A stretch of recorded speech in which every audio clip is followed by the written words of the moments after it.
एक एक कुसंस्कार को हटाने में उन्होंने अपनी पूरी शक्ति लगा दी।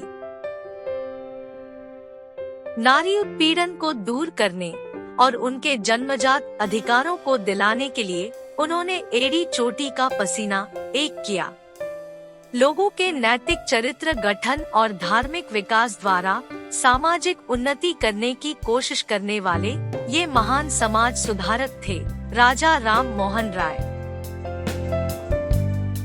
राम मोहन राय का जन्म 22 मई 1772 को तारिणी देवी और रामकांत राय के घर बंगाल के राधा नगर में हुआ। उनकी मां एक शैव परिवार से थी और पिता एक वैष्णव थे, अतः राम मोहन को एक असामान्य धार्मिक पृष्ठभूमि प्राप्त हुई।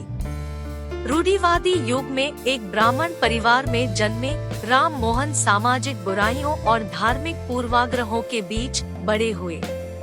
उस समय की परंपराओं का पालन करते हुए राम मोहन को मात्र 9 साल की उम्र में ही विवाह करना पड़ा, लेकिन विवाह के तुरंत बाद उनकी पत्नी की मृत्यु हो गई। 10 साल की उम्र में उनका पुनर्विवाह हुआ। सन 1826 में अपनी दूसरी पत्नी की मृत्यु के बाद उन्होंने तीसरी बार शादी की। उस समय भारतीय समाज में जाति और परंपरा का बोलबाला था। लोक धर्म अंधविश्वासों से भरा हुआ था। इसका फायदा अज्ञानी लोग और भ्रष्ट पुरोहित उठाते थे। उच्च वर्ग के लोग स्वार्थी थे और उन लोगों ने अपने क्षुद्र स्वार्थों के लिए सामाजिक हितों की बलि दी। राम मोहन राय के मन में प्राच्य दार्शनिक विचारधाराओं के प्रति गहन प्रेम और आदर था, लेकिन वे यह भी सोचते थे कि केवल पश्चिमी संस्कृति से ही भारतीय समाज का पुनरुत्थान संभव था। वे चाहते थे कि उनके देश के लोग विवेकशील दृष्टि और वैज्ञानिक सोच अपनाएं तथा नर नारियों की मानवीय प्रतिष्ठा और सामाजिक समानता के सिद्धांत को स्वीकार कर ले। राम मोहन ने बंगाल के हिंदुओं में प्रचलित धार्मिक और सामाजिक कुरीतियों के खिलाफ एक जोरदार संघर्ष चलाया। विशेष रूप से उन्होंने मूर्ति पूजा, जाति की कट्टरता और निरर्थक धार्मिक कृत्यों के प्रचलन का जोरदार विरोध किया। इन रिवाजों को बढ़ावा देने के लिए उन्होंने पुरोहित वर्ग की निंदा की। उनकी धारणा थी कि सभी प्रमुख प्राचीन हिंदू धर्मग्रंथों ने एकेश्वरवाद की शिक्षा दी है। अपने निडर धार्मिक दृष्टिकोण के लिए उन्हें जीवन भर भारी कीमत चुकानी पड़ी। रूढ़िवादियों ने मूर्ति पूजा की आलोचना तथा ईसाई धर्म और इस्लाम की दार्शनिक दृष्टिकोण से प्रशंसा करने के कारण उनकी निंदा की। उन्होंने उनका सामाजिक तौर पर बहिष्कार किया। यहाँ तक कि उनकी मां ने भी बहिष्कार करने वालों का साथ दिया। उन्हें विधर्मी और जाति बहिष्कृत कहा गया।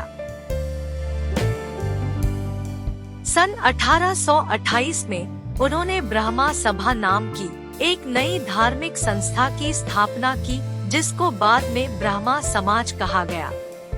ब्रह्मा समाज ने मानवीय प्रतिष्ठा पर जोर दिया, मूर्ति पूजा का विरोध किया तथा सती प्रथा जैसी सामाजिक कुरीतियों की आलोचना की। कहा जाता है कि राम मोहन ने अपने भाई की विधवा को सती के रूप में जलते हुए देखा था। इस दृश्य ने उनकी अंतरात्मा को झकझोर कर रख दिया। उन्होंने पुराने शास्त्रों का प्रमाण देकर यह दिखलाया कि हिंदू धर्म सती प्रथा के विरोध में था और साथ ही उन्होंने लोगों की तर्क शक्ति, मानवीयता और दया भाव की दुहाई दी। वे कलकत्ता के शमशानों में जाते और विधवाओं के रिश्तेदारों से उनके आत्मदाह के कार्यक्रम को त्याग देने के लिए समझाते बुझाते। राम मोहन औरतों के पक्के हिमायती थे। उन्होंने बहुविवाह तथा विधवाओं की अवंत स्थिति की आलोचना की।